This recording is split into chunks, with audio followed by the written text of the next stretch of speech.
முதலாவதாக தகைசால் தமிழர் விருது தமிழ்நாட்டிற்கும் தமிழ் இனத்தின் வளர்ச்சிக்கும் மாபெரும் பங்காற்றியமைக்காக பேராசிரியர் KM காதர் மொஹிதீன் அவர்களுக்கு தகைசால் தமிழர் விருது வழங்கி கௌரவிக்கிறார்கள் நம் மாண்புமிகு தமிழ்நாடு முதலமைச்சர் அவர்கள். 10 லட்சம் ரூபாய்க்கான காசோலையும் பாராட்டு சான்றும் வழங்கப்படுகிறது. The Thagai Tamilar Award is presented to Professor KM Kadir Moideen. 15 ஆண்டுகள் வரலாற்றுத்துறை பேராசிரியராக பணியாற்றியவர். ஆங்கிலம், அரபு, உருது, ஹிந்தி, பாரசீகம் போன்ற மொழிகளை அறிந்தவர். பல நூறு பட்டதாரிகளை உருவாக்கியவர் பேராசிரியர் KM காதர் மொய்தீன் அவர்கள்.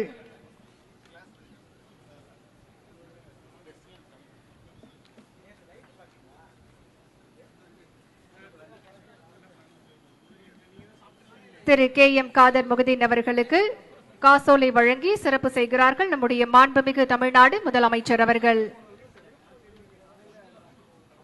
மூத்த அரசியல் தலைவரும் மணிச்சுடர் இதழின் ஆசிரியரும் இந்திய அரசியல் பற்றிய ஆழமான புரிதலுடன் உள்ள திரு KM காதர் மொஹிதீன் அவர்களுக்கு தகைசால் தமிழர் விருது வழங்கி சிறப்பிக்கப்படுகிறது.